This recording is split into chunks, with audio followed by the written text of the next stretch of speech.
Bienvenidos amigos.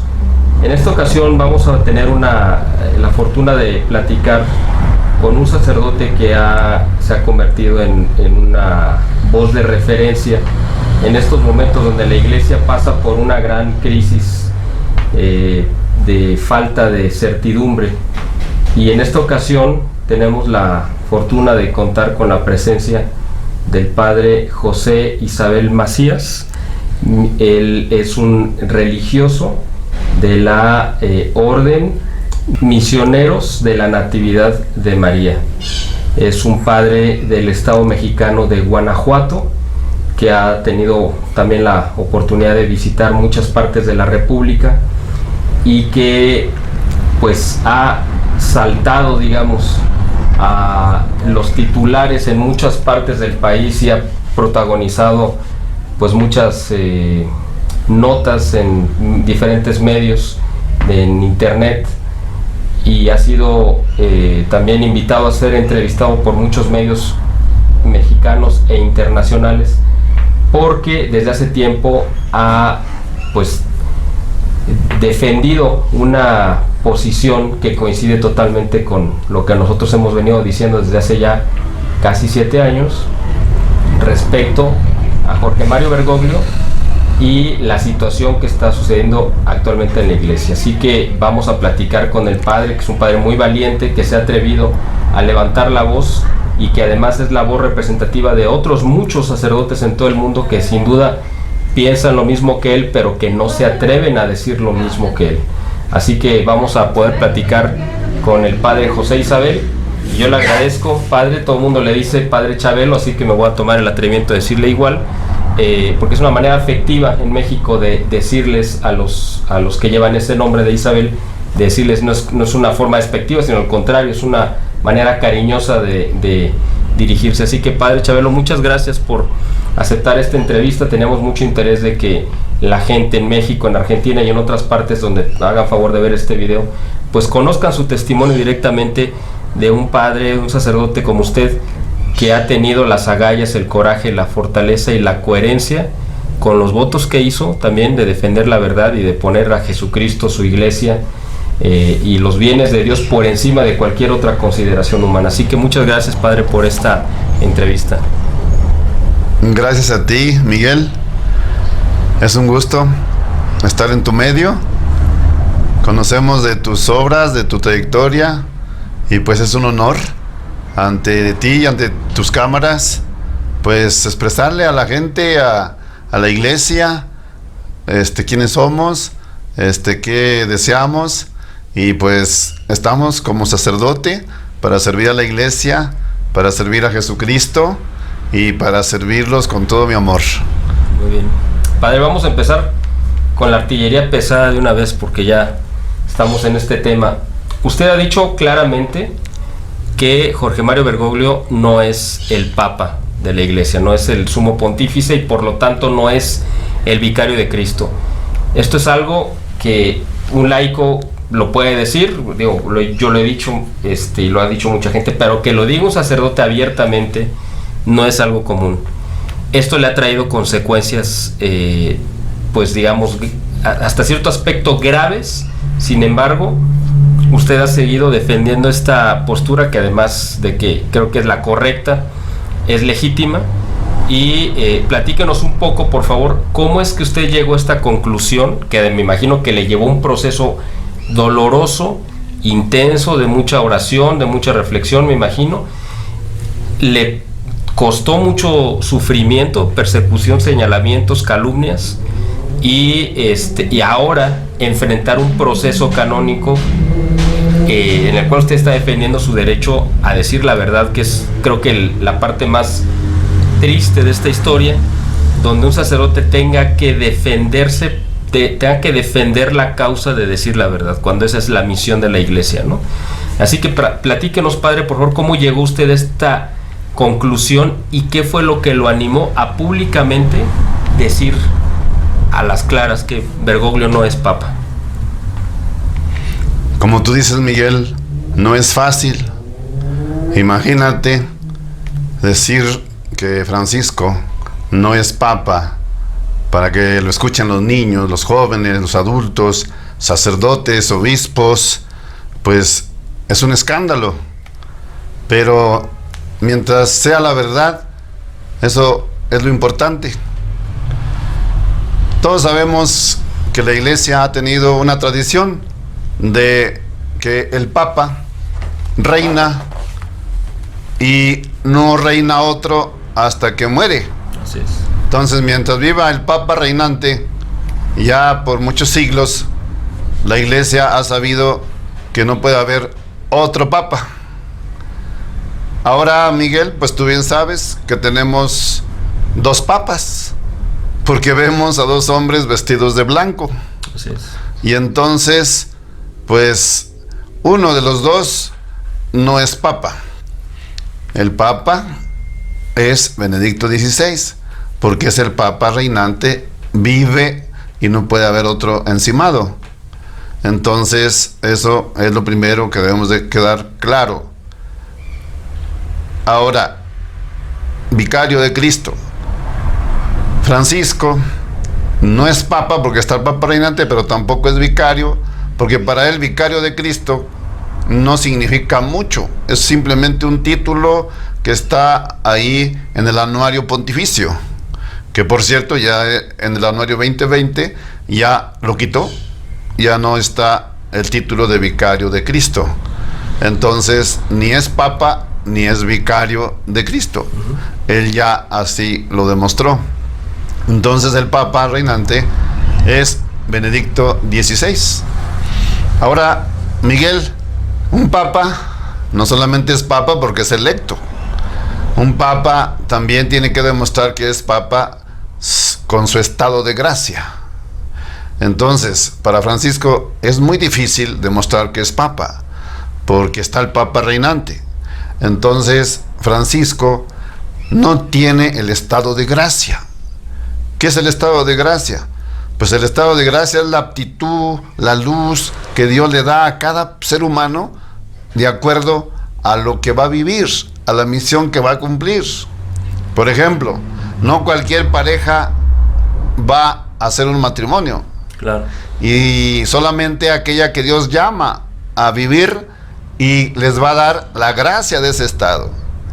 Entonces, nos parece increíble cómo una mujer que era soltera y ahora que es casada, ya vive con tanta luz, con tanta creatividad y con tanta capacidad de sacrificio por sus hijos, por su esposo, por su hogar. Lo mismo el esposo. ¿Por qué? Porque vive en su estado de gracia. Así, todas las misiones deben de tener un estado de gracia. El papado tiene un estado de gracia.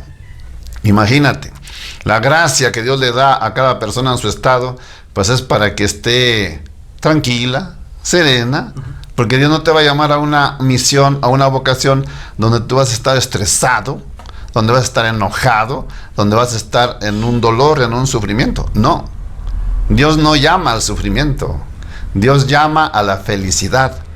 Y si el Papa es Papa, debe de vivir su gracia de Papa, de pontífice. Entonces, en Francisco se ve claramente que él no tiene ni siquiera el estado de gracia. ¿Por qué? Porque Miguel, él es una persona que anda de blanco, trae la imagen de papa, pero no vive como un papa. Un papa debe de vivir con la imagen perfecta de Jesucristo. Es el dulce Cristo sobre la tierra, dice Santa Catalina. Y entonces cuando tú miras a Francisco, lo ves que se enoja. Tú dirás, ¿alguien se enoja? Pues todos somos humanos y nos enojamos, hay un pretexto de esos. No, no todos se enojan. Jesucristo nunca se enojó, Miguel. Aunque dicen los masones, ¿verdad?, que Jesús sí se enojó. Pero no. ¿Por qué? Porque él mismo lo prohíbe. Dice, no se enojen, porque el que se enoje será llevado al tribunal. Y el que insulte será llevado al tribunal supremo. Y el que odie será llevado a la ajena, o sea, al infierno. Entonces se ve claramente que Jesús no puede contradecirse. Si él dice no te enojes, es porque él no se enoja. Y entonces un cristiano, hermanos, no tiene por qué enojarse. Francisco no tiene el estado de gracia, él se enoja frecuentemente. De hecho, fue lo que a mí me hizo saltar y me hizo fijarme en él. ¿Qué pasa con Francisco? Cuando él vino a México, se enojó con un joven. Y eso me sacó de onda. Dije, ¿qué pasó? ¿Qué pasó? Si es el Papa, ¿cómo se va a enojar? Pero así, furioso. Y lo peor, me puse a pensar, dije, bueno, que se enoje en lo privado, pues todavía se la pasamos a cualquier ser humano. Pero que este señor, que no es cualquier ser humano, sino supuestamente el pontífice, el Papa, que viene a peregrinar, a demostrarnos el mensaje de Jesucristo, el evangelio de amor y de paz, que se enoje y que lo haga ante las cámaras, me salió ya mucha sospecha. Dije, este no es Papa, este ni siquiera es pastor, no tiene el estado de gracia. ¿Cómo es posible que no se ponga a pensar que está ante las cámaras y está dándole un mal ejemplo a los niños, a los jóvenes, a la humanidad? Entonces, Miguel, este no tiene el estado de gracia, no vive el papado, no es papa. A partir de ahí fue que usted como que le surgió esta duda y después la fue como madurando, o encontró otros signos que lo hicieron confirmar esta impresión, ¿no?, de que él no tenía esa gracia de Dios. Efectivamente, Miguel, debemos de estar bien atentos. Ya desde entonces yo le puse mucha atención a Francisco. Y entonces, algo que me asombra también es que Francisco, a los príncipes de la iglesia, a los cardenales, no les conteste sus preguntas. Cuando los cardenales vieron que Francisco no es papa, que Francisco trae herejía, que Francisco no es con el magisterio de la iglesia, entonces le empezaron a preguntar con mucho respeto: su santidad, díganos, con su amor el Leticia, ¿el matrimonio ya no es para toda la vida? ¿O en la Eucaristía ya no está Jesucristo? Miguel, es una pregunta que le hacen al Papa, al que Dios le dio un mandato: confirma a tus hermanos en la fe. Entonces los cardenales, que no son cualquier cosa, príncipes de la iglesia, con todo respeto y responsabilidad, porque son pastores, le preguntan a Mario Bergoglio que les responda. Ya tiene muchos años sin responder esta pregunta, Miguel, y entonces no está respondiendo ni está confirmando a sus hermanos, y por lo tanto manifiesta que él no es papa, no confirma a sus hermanos en la fe.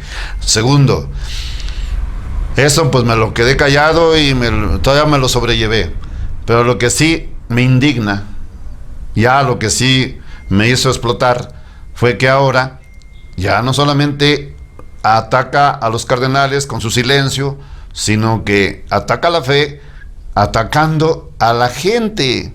Él habla de una iglesia con puertas abiertas.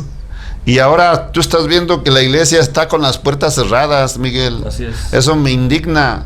Él está hablando y denuncia el descarte. No hay que descartar a las personas. Y está descartando. Entonces ahorita son millones de personas, de católicos, que están descartados por Bergoglio, por el falso papa, porque tiene las puertas cerradas y no permite que la gente vaya, fíjate qué grave, a cumplir un mandamiento divino, que es el tercer mandamiento de Dios, que es: santificarás las fiestas. Y que la iglesia católica, la iglesia verdadera, porque ya Juan Pablo II, siendo cardenal en Filadelfia en el 1977, nos advirtió, nos profetizó que iba a venir la iglesia falsa, que iba a venir la iglesia antievangélica, la que no iba a cumplir con los mandamientos. Entonces Francisco no permite que cumplamos los mandamientos de Dios, va contra el mandamiento divino, al cerrar la puerta de la iglesia a los millones de fieles y que ya no entren a la iglesia. Toda la gente sabe que ir a misa era lo más hermoso. Y ahora, Miguel, por un pretexto, recuerda que Francisco sí es químico, él sabe de virus, ellos saben, se inventaron esta pandemia junto con la ONU y la OMS para asustar a la gente y decirles: cuidado, es contagioso y no queremos multitudes. Que se cierren los templos y que no haya misas dominicales para multitudes, porque sí hay para pequeños grupos. Pero lo más triste que se me hace todavía es que nos haya quitado la Semana Santa, Miguel. Por primera vez en la historia, ¿no? ¿Qué papa en la historia ha quitado la Semana Santa? Pues ningún papa, y ningún papa la puede quitar. Bergoglio no es papa, él es antipapa, él es falso profeta, él es el anticristo para mí.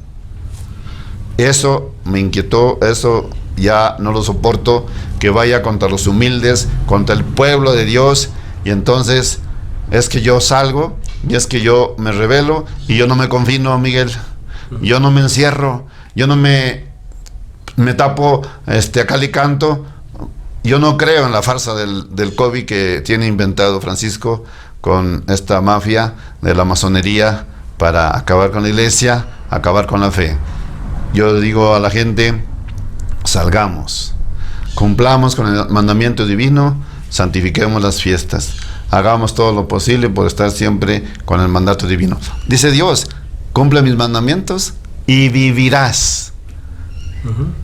Y que quien se ocupe primero de las cosas de Dios, él se ocupará de las suyas, ¿no? Exacto. Aquí en México y en otras, bueno, en Europa evidentemente ha habido una tradición durante siglos, ¿no? De cuando hay alguna peste, siempre es precisamente se recurre a Dios a través de, pues de la exposición del Santísimo, de procesiones, de ofrecer sacrificios, ¿no? Penitencia, ayuno, etcétera. Son fórmulas muy antiguas, pero que siguen siendo válidas y que siguen funcionando igual, que ahora ya no se están practicando porque siguen siendo válidas y porque siguen funcionando.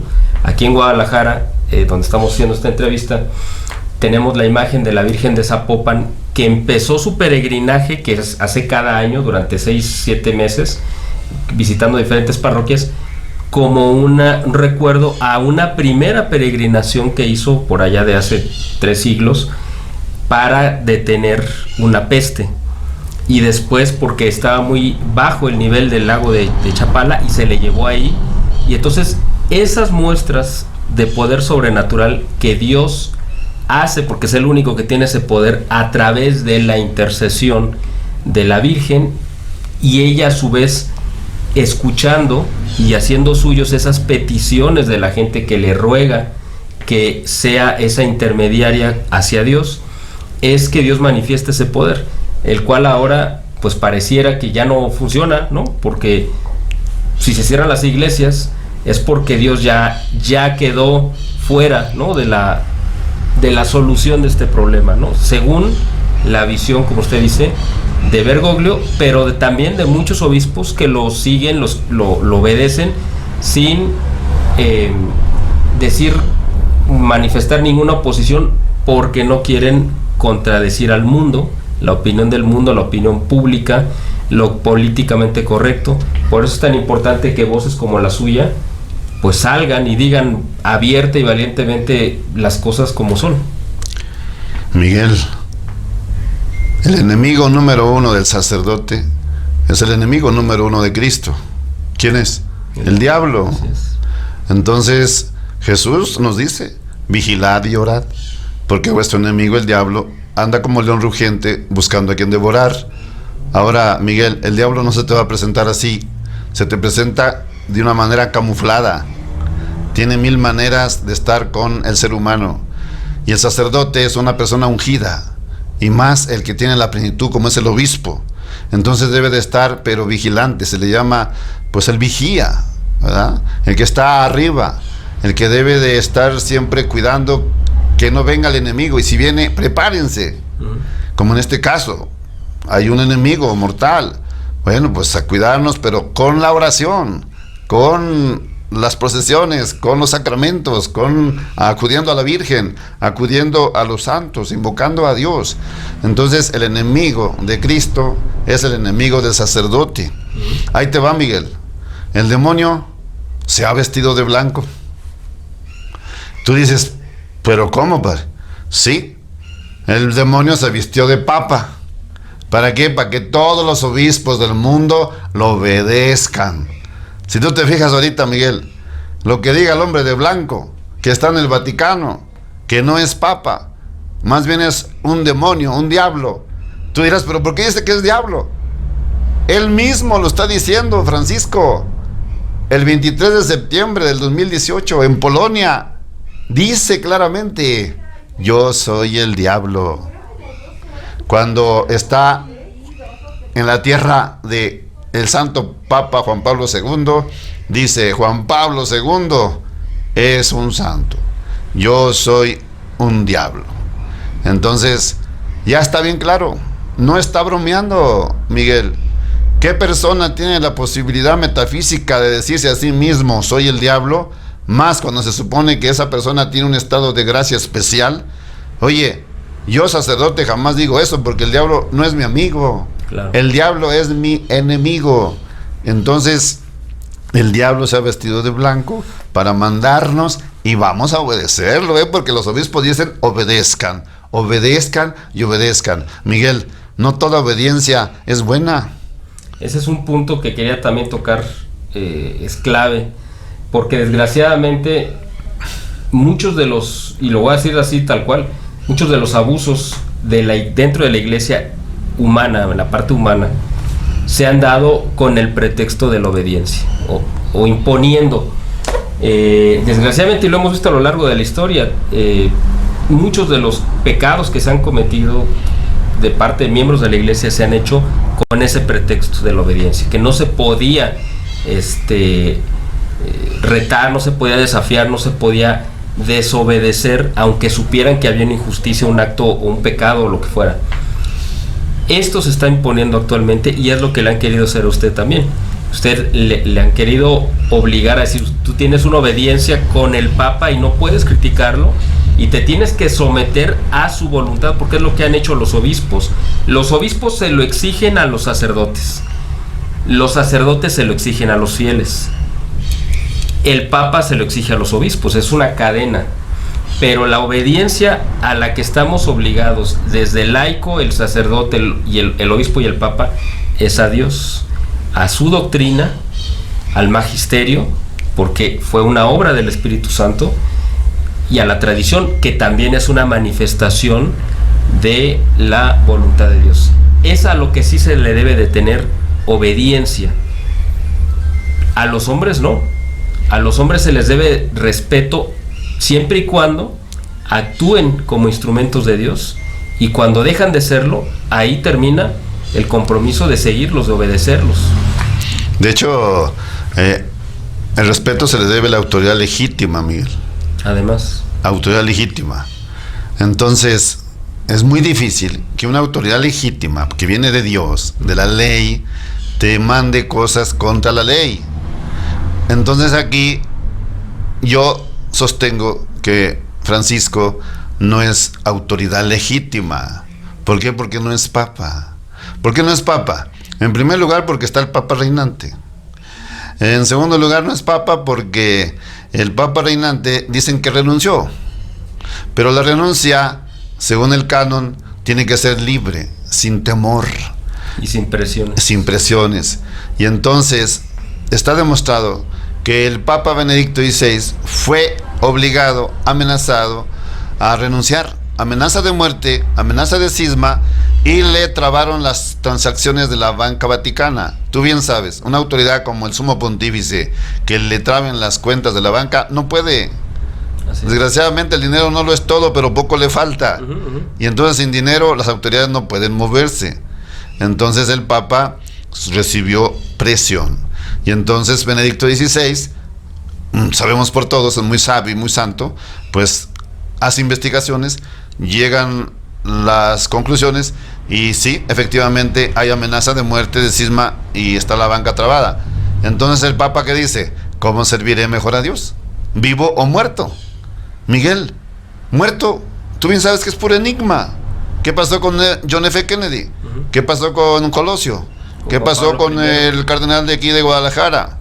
Posadas. Entonces, son enigmas. Miguel, si estando vivo el Papa, el sumo pontífice Benedicto XVI, vicario de Cristo, no quieren creer que Francisco es falso Papa, estando el Papa verdadero, que demuestra con su conducta intachable que él es un representante verdadero, legítimo de Cristo, y lo contrario Francisco, tiene escándalo en su conducta, está cuestionado. Francisco está cuestionado. Acuérdate, para que haya una renuncia verdadera, también el derecho canónico dice que tiene que hacerse en perfecto latín, porque es un documento legislativo, no debe tener ningún error. De lo contrario, dice muy claro, es inválido.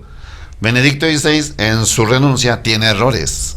De redacción. Y de ortografía, ¿no? Y le falta ahí, tiene pues imperfecciones, y por lo tanto, él los hizo con toda intención para que cuando vengan los estudios, los peritos se den cuenta que es un documento inválido y no hay renuncia. Entonces, es astuto Benedicto. Engaña a los engañadores, que son los masones. Él sigue siendo el Papa, tiene el poder, y lo tiene, no es que pensemos que lo tiene. Ya paró a Francisco en sus intentos de destruir la iglesia, sobre todo de destruir el celibato.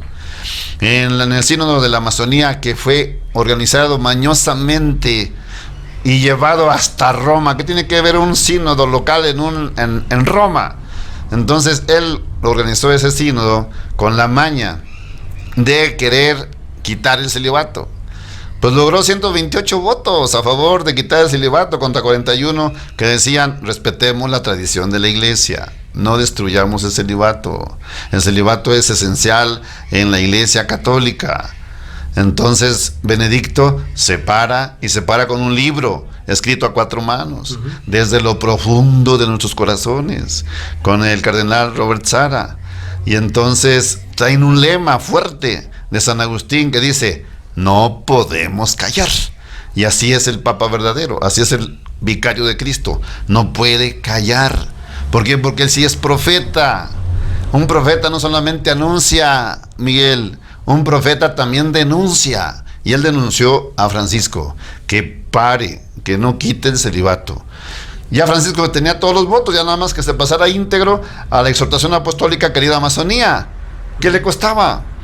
Pero el libro que sacó Benedicto, con el poder que tiene Benedicto, paró a Francisco, y él ya no metió el celibato en la exhortación apostólica Querida Amazonía. Entonces tiene poder. Ahora, aquí hay un tema que no quiero pasar por alto, padre. Usted ha hablado de que el Papa Benedicto pues es el vicario, que es la autoridad que denuncia como profeta, ¿no? Y que anuncia y denuncia. Sin embargo, aquí hay una contradicción, y yo quiero que me la responda, porque es algo que yo me he cuestionado, y se lo digo legítimamente porque no tengo una respuesta. ¿Por qué ha sido el mismo Benedicto el que más ha abonado a la confusión al decir una y otra vez que el Papa legítimo es Francisco? Si sabe que no es cierto, ¿por qué lo dice? Porque él es el que más ha apuntalado esa visión de que el verdadero y único Papa es Francisco, pero él sigue siendo su santidad. Es decir, en ese sentido, ¿por qué el Papa también?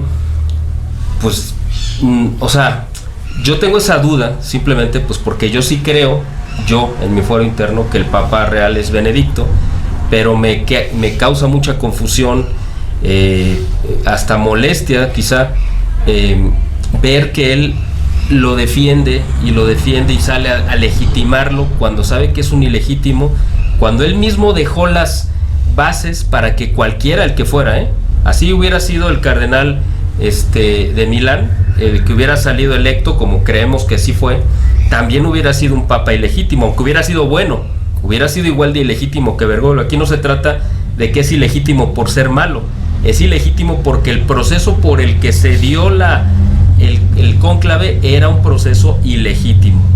Entonces mi pregunta es: ¿por qué el Papa Benedicto se ha empeñado en decir no, el Papa es Francisco? No, es que él es el Papa. Yo no le he escuchado que diga que es el vicario de Cristo, solamente ha dicho que es el Papa. Pero ¿por qué el Papa ha permitido que esta confusión crezca? Esa es una pregunta que quisiera ver si nos pudiera responder, o qué piensa usted al respecto. Mira, Miguel, hay un libro en la Biblia que es el último, y por algo es el último, porque también habla de los últimos tiempos, y ahí tiene un capítulo que es el 13, y ahí nos advierte de varias bestias. la roja, la negra y la que tiene forma de cordero y lengua de serpiente. En este capítulo, la bestia negra, la pantera negra, 7 cabezas, 10 cuernos.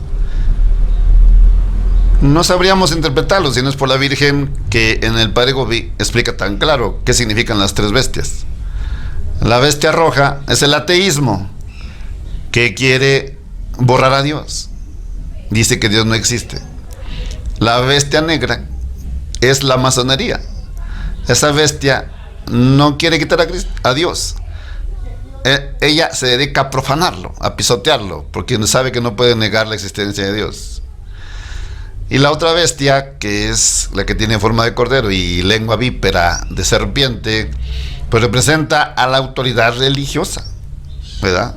Que ahorita se representa en Francisco, que tiene lengua vípera, porque este Francisco Bergoglio no es claro, él es muy confuso.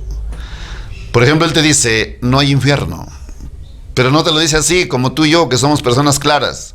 Él te lo dice de otra manera.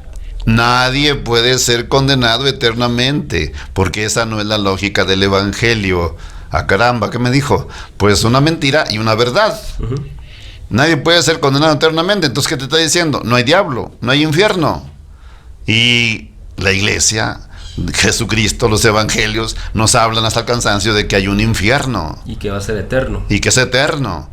Entonces, porque no es la lógica del evangelio condenar. Esa es una verdad. Dios no condena, Miguel. Dios no te va a condenar. Entonces, es confuso. Entonces, mira, la bestia negra, la pantera, con sus 10 cuernos, se llaman los 10 medios de comunicación masiva más influyentes del mundo. Con esos medios ellos dicen quién es bueno y quién es malo, y le quitan patitas o le añaden manitas a las cosas o noticias. Está bien comprobado que ellos manejan, como quien dice, la información oficial. Lo oficial es esto, ya salió oficial. Ellos están manejando lo oficial. Yo sí te diría, ponte bien vivo cuando Benedicto diga algo, porque la pantera negra con sus 10 cuernos le aumenta o le quita. Por ejemplo, Benedicto en sus cartas con el cardenal Brandmüller le reclamó a Benedicto, ¿por qué Papa emérito? No puede ser.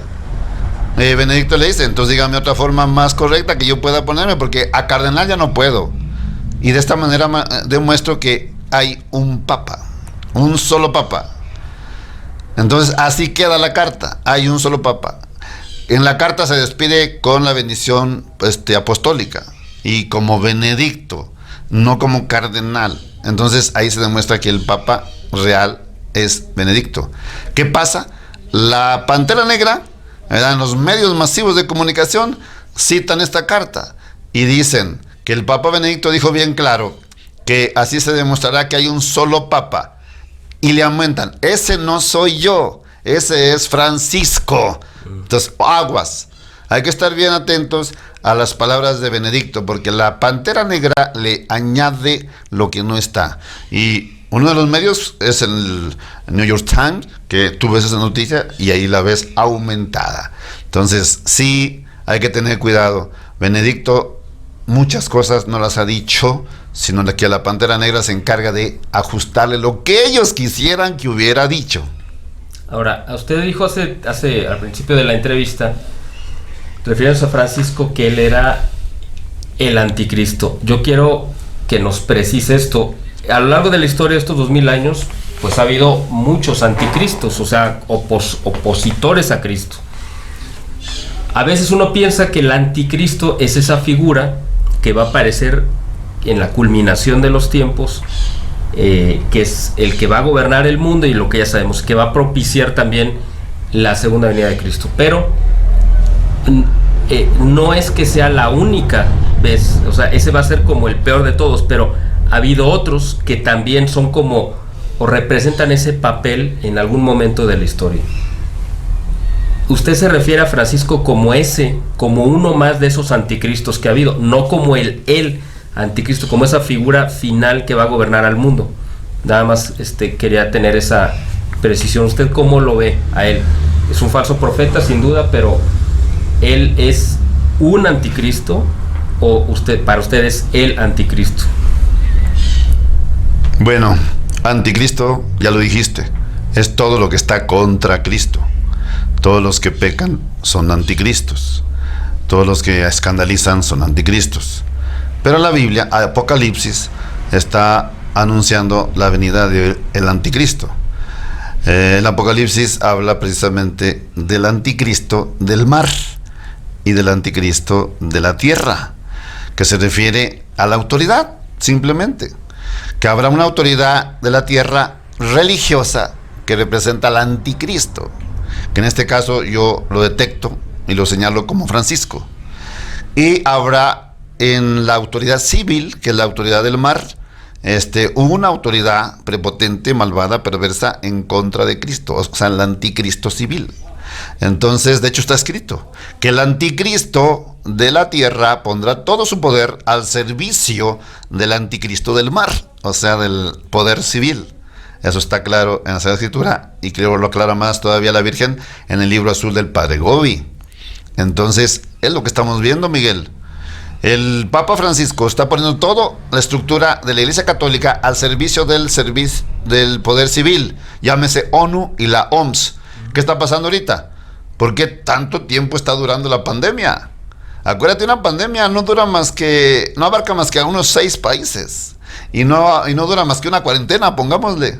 ¿Cuántas cuarentenas van ya? O sea, una cuarentena es 40 días, ¿no? Por eso le llaman ahora la cuareterna, ¿no? Bueno, la cuareterna. Entonces, oye, ¿por qué esta epidemia, que la verdad es una farsa, por qué es universal y por qué ha durado tanto? Porque la bestia o el anticristo de la tierra tiene toda la estructura al servicio de lo que diga la OMS, y lo obliga por medio de la ONU, que obliga a los presidentes a que cierren, a que confinen, a que no haya trabajo, a que suspendan la actividad empresarial. Oye, es una cultura de la muerte. Por eso no me cabe duda que Francisco, anticristo de la tierra, esté poniendo todo al servicio del anticristo del mar, o sea, del gobierno. Esto se va a acabar hasta que diga el gobierno, no ahora, la iglesia. Hablando de esos tiempos, yo creo que la pandemia va a terminar abruptamente por ahí del 4 de noviembre. ¿Por qué? Porque el 3 de noviembre es la elección en Estados Unidos, y gran parte de la razón de la pandemia también era para tratar de evitar a toda costa que se reeligiera Donald Trump. Si Donald Trump se reelige, seguramente se acaba la pandemia. Y si pierde también, porque ya cumplió su misión. Ahora, hablando ya de estos temas poco políticos, pero que tienen que ver totalmente con esto, se están cumpliendo ciertas profecías, o todas, porque estamos viendo cosas que no nos hubiéramos imaginado nunca. A usted y a mí nos tocó ver todavía la parte del final de la era soviética, la caída del comunismo, y nunca nos hubiéramos imaginado que esa tierra de ateísmo totalmente, con ese modelo que odiaba por encima de cualquier cosa a la religión y a la religión católica, de repente iban a tener un líder político que se iba a manifestar total y absolutamente a favor de la religión, que iba a orar ante la Virgen María, que iba a tratar de revivir en el pueblo ruso esa espiritualidad cristiana que es una parte esencial y fundamental de ellos, que tenía 1000 años y que el comunismo en 100 años, en 80 años no pudo arrancarle, porque estaba demasiado enraizada en la vida de los rusos. Ese hombre ahora, que parecería más una figura religiosa, ¿no?, por la postura de defensa de los católicos, de los cristianos, pero además de la defensa de los valores del cristianismo, que son los que han levantado Europa, y que ahora además en Estados Unidos hay otra figura muy parecida también que gobierna y que también ha salido en defensa de los católicos y de los cristianos perseguidos, y que ha salido a reconocer el valor de los aportes católicos a Estados Unidos, y que ha salido a defender la vida y a denunciar al comunismo y al marxismo cultural y la cultura de la muerte que tanto denunció Juan Pablo II, pero que ahora tanto enarbola Francisco, ¿verdad? Porque Francisco le ha dado abierta puerta abierta a todo lo que denunció Juan Pablo II, a la teología de la liberación, a la homosexualidad, al ecologismo, a todo este tipo de prácticas y de doctrinas ajenas y contrarias al cristianismo que Benedicto XVI y Juan Pablo II denunciaron, y que ahora él los ha convertido en la propia doctrina de él, no de la Iglesia. Y tenemos, contrario a ello, a dos figuras políticas, el presidente Putin de Rusia, el presidente Trump de Estados Unidos, jugando esa parte que debería de jugar el Papa. Esta situación totalmente anormal que estamos viviendo es el cumplimiento de profecías, porque además yo sé que usted ha estado estudiando esta parte de las profecías del Antiguo Testamento, me imagino que del libro de Daniel, del Nuevo Testamento, incluyendo hasta el Apocalipsis, y además las revelaciones en Fátima. Y con todo este panorama usted ha llegado a estas conclusiones. Ahora quiero que podamos cerrar este diálogo, esta entrevista, con toda esta visión profética de la cual usted conoce muy bien, para que la gente que nos hace favor de vernos entienda que no es su opinión ni la mía, sino que es algo que usted está tomando de una fuente que está probada, que es infalible, ¿no? Que es la Sagrada Escritura y la revelación. Por favor, díganos toda esta parte que es tan importante de la profética sobre estos tiempos que estamos viendo, para que además la gente sepa qué es lo que entienda por qué llegamos aquí, pero además se prepare para lo que falta, porque eso yo creo que es lo más importante, ¿no? Efectivamente, Miguel, hablaste de tres personajes, Donald Trump, Vladimir Putin y el señor Bergoglio. Son personajes muy buenos, Putin y Trump, tan solo en sus frases. Vladimir Putin dice bien claro, el ruso que no se gloríe de la perestroika no tiene corazón, y el ruso que quiera volver a la perestroika no tiene cabeza.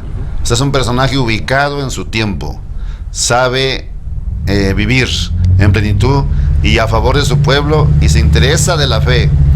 De hecho, hay un documental donde va con Francisco y le dice: ¿cuándo vas a consagrar a Rusia a la Virgen? Y un monje franciscano es testigo, que Francisco dice a Putin: no me lo vuelvas a pedir. Terrible. Sí. Como tú dijiste, quien debe estar alegre y entusiasta porque se consagre Rusia a la Virgen es Francisco. Ese era el sueño de Juan Pero Pablo no II. tiene Francisco el estado de gracia, no es papa, no le importa la Virgen, no le importa la consagración de Rusia. Donald Trump también es un personaje bueno, pero, repito, la Pantera Negra se encarga de pintárselo al mundo como un monstruo, como un hombre opresor, un destructor de la humanidad, cuando realmente Trump es una persona buena, tiene principios. Él dice bien claro: el día dichoso en que la humanidad recupere el sentido común, habrá una paz duradera en todo el universo. Fíjate qué palabras tan profundas de este güero, de este señor presidente, perdón. La verdad, un gran señor que gobierna bien su patria, la tiene en todos los renglones arriba. Él es de los primeros que protestan contra el Estado profundo y no quiere que se le esté influyendo en su país influencias del extranjero. Él no quiere la pandemia, él no se está creyendo de la OMS con esa pandemia, él no cree. Tenemos un presidente, Miguel López Obrador, que de lo que me gusta es que él también decía que él no admitía que se infiltraran los poderes transnacionales en México. Entonces, algo que le valoro a López Obrador es que imita un poco a Donald Trump, y como quisiera que lo imitara más y que en verdad no se deje influenciar por la ONU y por la OMS, que cuide a los mexicanos y que de verdad se aparte y rompa con la OMS, porque nos tienen sin trabajo, sin empresa, y el que no trabaja, Miguel, no va a comer.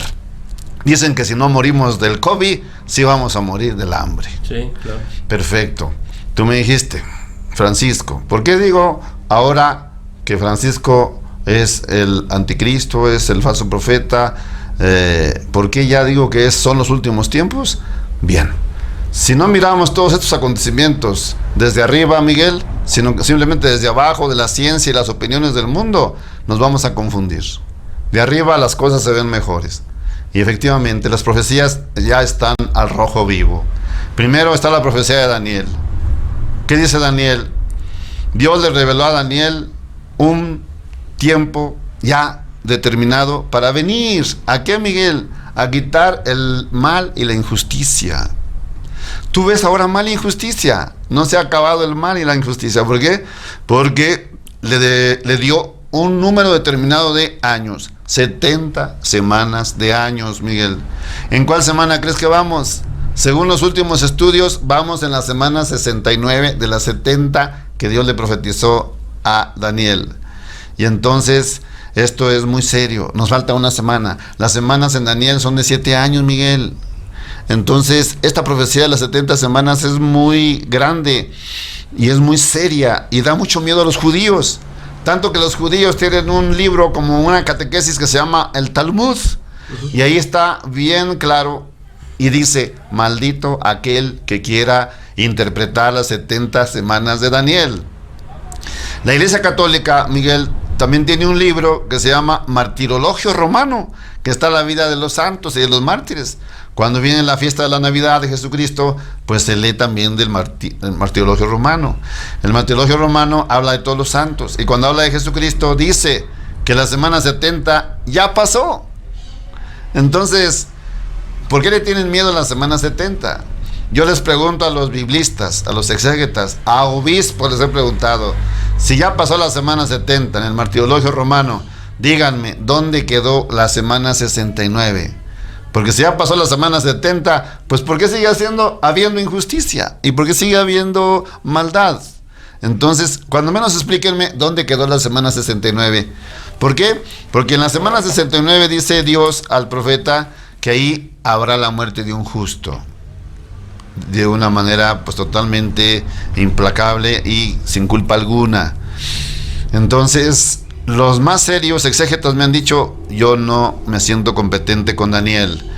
Y hay gente pues que se cree sabia y que sabe todo y hasta por los codos hablan y dicen que no, pues que la semana 69 se cumplió con la muerte del profeta Zacarías, el hijo del sacerdote Yoyadad, que viene en el capítulo 2 de las Crónicas, en segunda de Crónicas, perdón, capítulo 24.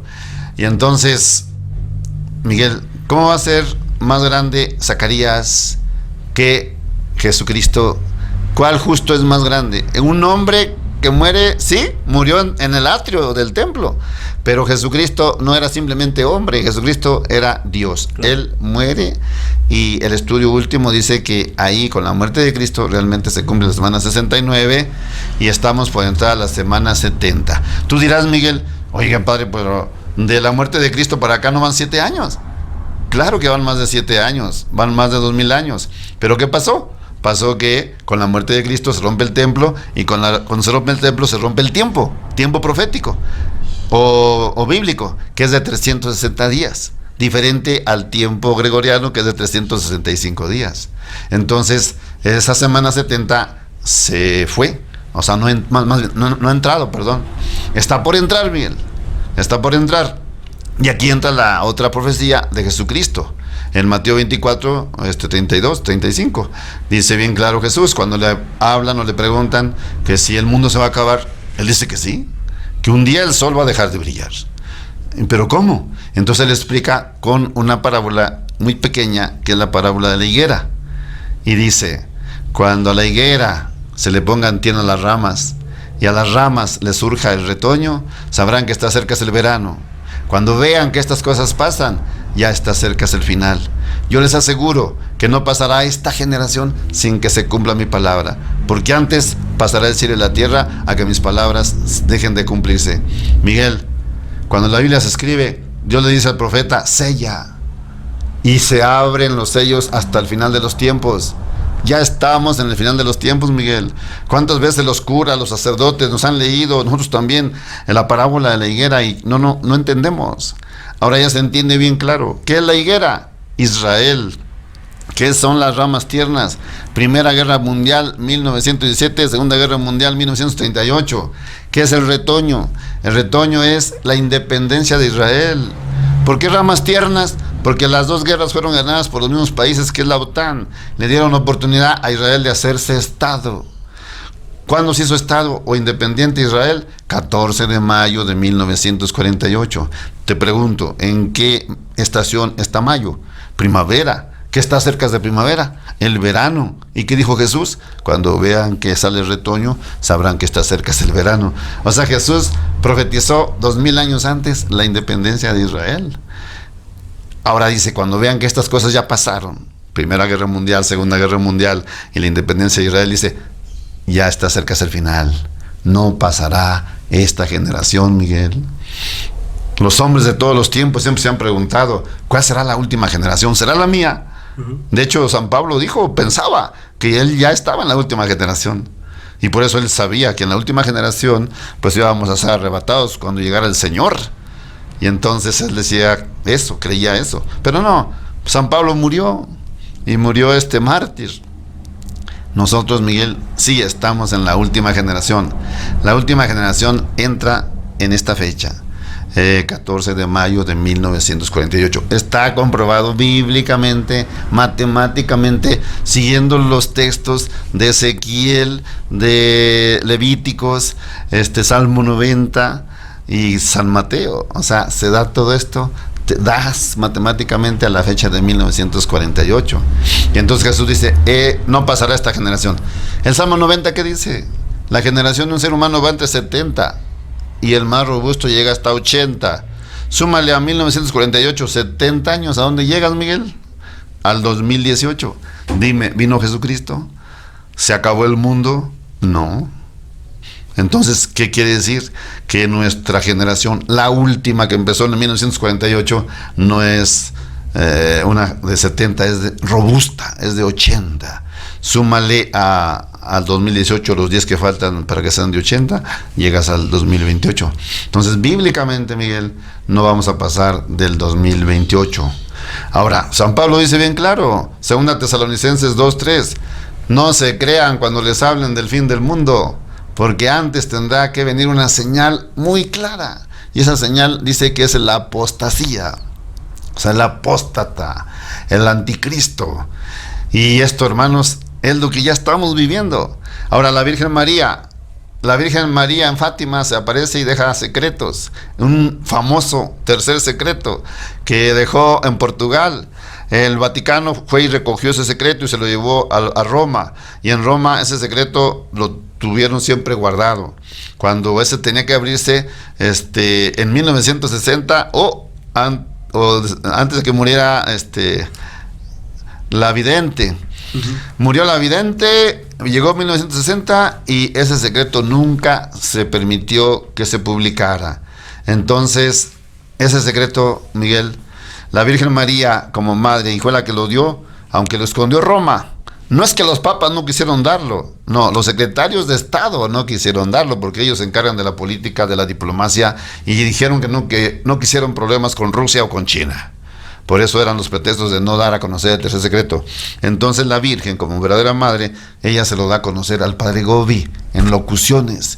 Y dice que ese tercer secreto se refiere también al apóstata. Dice que subirá el hombre inicuo y pondrá su campamento al lado de donde está el vicario de Jesucristo nuestro Señor. El hombre inicuo, el hombre malvado, el anticristo. Y es lo que está pasando ahorita, Miguel, con toda la seguridad. Francisco es ese hombre inicuo, porque está al lado del vicario de Cristo, que es el Papa Benedicto XVI, y ya lo arrecholó y ya lo atacó. Entonces, por eso me fundamento. Es la Biblia, son las profecías, es la Virgen María que no nos puede engañar, la que nos dice con toda claridad que ya está el apóstata. Y fíjate, trae más de 100 herejías, conjunto con profanaciones. O sea, sí es un hombre apóstata. Si es un hombre herético, si es un hombre malévolo, Francisco. Te dije que él se dice el diablo, pero también saluda con los cuernos del diablo, y ya le dijo a una familia allá en Italia, ¿y qué tal si nos miramos en el infierno? Entonces está muy claro, Miguel, y esto no es que los padres o los obispos o los los cardenales se escandalicen. No, son dichos de Francisco. No es que el padre Chabelo juzga. No es que el padre Chabelo está diciendo palabras feas. No, esas palabras son de Francisco. Además para quien lo quiera ver, está en el sitio del Vaticano. Ustedes entran a la sala de prensa y van a encontrar todo esto que ha mencionado el padre. O sea, no es un secreto que además la iglesia el Vaticano haya querido mantener oculto. Pues está ahí, pues quieren consultarlo, ahí está. Es la mejor fuente, yo creo que la más creíble, pues directamente el sitio del Vaticano, ¿no? Y no tener miedo, claro, nos duele que un papa sea el anticristo, pero no es papa, hombre. El papa, repito, está vivo. El reinante es Benedicto XVI. Y si dicen que dijo cosas, es porque la Pantera Negra se las ha añadido. No se crean, hay engaño por la Pantera Negra. Y para terminar, padre, ¿qué es lo que debemos de hacer? O sea, para prepararnos, porque estamos, como usted dice, bueno, pues ya en estos últimos tiempos, pero todavía la vida es relativamente normal, es decir, todavía podemos hacer nuestras cosas cotidianas, incluso a pesar de las restricciones, todavía podemos ir a misa ahorita, todavía podemos recibir el cuerpo de Cristo, pero va a llegar un momento en el que ya no se va a poder recibir porque quizá, bueno, pues también está profetizado, se va a retirar el sacrificio, se va a suspender el sacrificio, pero van a venir otras muchas pruebas terribles. Con esto quiero que terminemos, padre. ¿Cómo la gente católica puede prepararse para enfrentar estos tiempos que seguramente pues van a ser terribles, y los que lo sobrevivan pues a lo mejor les va a tocar ver tiempos de paz y bonanza, pero a los que no, de todos modos les va a tocar enfrentar una situación muy complicada, incluyendo este famoso microchip que probablemente venga en esta vacuna, y con eso van a quedar muchos excluidos de que ya no van a poder comprar ni vender, por lo tanto no van a tener acceso al alimento ni a los servicios, etcétera. O sea, sí es una situación muy complicada que ni siquiera a veces yo creo que nos llegamos a imaginar. ¿Cómo la gente puede prepararse para enfrentar estos momentos, estos tiempos que se nos van a venir? Solamente Dios sabe si nos va a tocar o no vivirlos, pero que sí podemos prepararnos espiritualmente. Y si no nos toca vivirlos, de todos nos aprovechan para nuestra salvación. Claro. Miren, niños, jóvenes, adultos, sacerdotes, cardenales, en funciones o eméritos.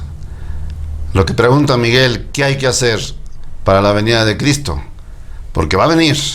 Esto ningún sacerdote lo puede negar, ningún cardenal. Está por llegar el Señor y cada día es más corto el tiempo. ¿Qué hay que hacer? No lo olviden. Lo que hay que hacer es creer.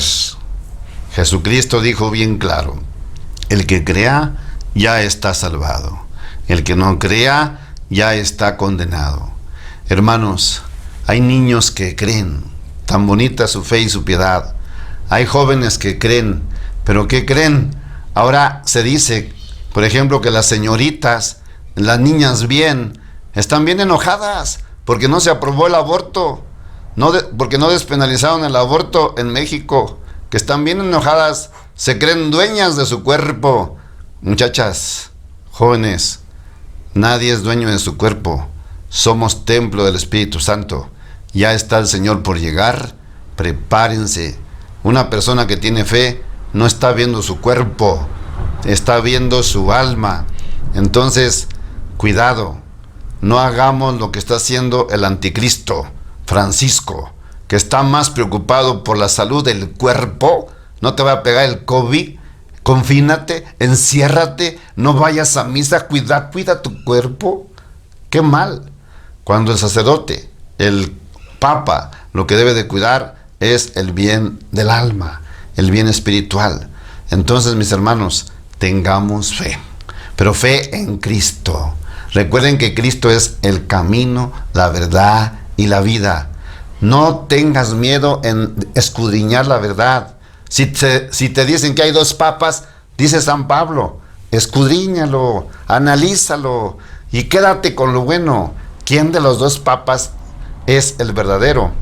Sí, los dos están de blanco, pero fíjate cómo han andado los papas. Sí, de blanco, pero con zapatos rojos, que simboliza la sangre preciosa de Cristo. Fíjate quién trae los zapatos rojos, Benedicto o Francisco. Francisco ya renunció al calzado rojo, él trae zapatos negros. Entonces, la fe en Cristo, que es la verdad, que te ayude a no tener miedo a escudriñar. Y se lo digo a un joven, pero también se lo digo a un adulto, y se lo digo a un obispo, y se lo digo a los cardenales. No tengan miedo a la verdad, porque la verdad es Cristo. Si en verdad creen, no teman a la verdad. La verdad los hará libres, dice San Juan. Muy bien, Padre, pues muchas gracias por este tiempo que nos ha regalado. Yo creo que ha sido muy importante que la gente que nos ha hecho favor de vernos se lleve esta reflexión, esta lección, además, que yo creo que va a sacudir muchas conciencias, y espero que muchos sacerdotes que vean este video, también esta entrevista, les ayude, les sirva, les motive también a salir y denunciar abiertamente lo que muchos creen y muchos saben. Yo se lo comenté ayer precisamente en una anécdota que me tocó vivir hace como 6 años, creo que fue en el 2014, que un amigo sacerdote me invitó a dar una plática sobre asuntos políticos que no tenía nada que ver con Francisco, a un grupo de sacerdotes que eran alrededor de 30, y al final este padre me dijo, ahora háblale sobre el Papa, porque él sabía cuál era mi postura. Y yo le comenté, yo le dije, padre, si aquí hablo del Papa, se va a armar aquí una gresca. Y él dijo, no importa, diles. Entonces, cuando yo les expuse lo que pensaba del Papa y quién era, pues el grupo, como le comenté ayer, se dividió en 3. Una tercera parte empezó a pegar de gritos y diciendo que era una blasfemia, que cómo era posible que se criticara al Papa, que eso era inaceptable. Otra tercera parte se quedó en silencio, pasmada, con los ojos abiertos, pero sin mostrar ninguna postura. Y una tercera parte de los sacerdotes estuvieron asintiendo con la cabeza todo lo que yo decía, es decir, estaban de acuerdo, lo sabían, pero no lo decían. Ahí los que estaban vociferando y los que levantaban la voz eran los que estaban en contra. Y yo le comenté ayer, ahí estaba para mí reflejada la iglesia, la postura de la iglesia completa, ahorita, de todos los sacerdotes, obispos y cardenales. Unos simplemente están defendiendo a ojos cerrados a Francisco. Otros, pues están en ese proceso, como usted lo pasó, de repente despertar y ver y pues darse cuenta de lo que está pasando. Y otro grupo, que es en el grupo en el que usted ya está, de los que ya entendieron y ya están conscientes y ahora están tomando esa parte activa de denuncia, cumpliendo además con un mandato que tienen, ¿no? Como sacerdotes y profetas, pues tienen que denunciar, o sea, no están excluidos de esto. Y quisiera puntualizar, Miguel, mi objetivo, aunque lo vean así como muy grande, pero no es imposible, y además es necesario hacer que todo el episcopado mexicano rompan con el Vaticano. No con la iglesia, con el Vaticano. ¿Por qué? Porque hablamos de las profecías. Viene la semana 70, que ya está por entrar, creo que entra en el 21, donde ya el tiempo va a ser como en la NASA, para atrás. ¿Por qué? Porque al fin del mundo vamos a volar. Entonces, el tiempo va a ir para atrás. Y al entrar la semana 70, dice el profeta Daniel, que a la mitad de la semana se va a abolir, se va a quitar el sacrificio perpetuo, llámese la Eucaristía. ¿Quién lo va a quitar? Pues va a venir por decreto. ¿Y quién va a obedecer ese decreto?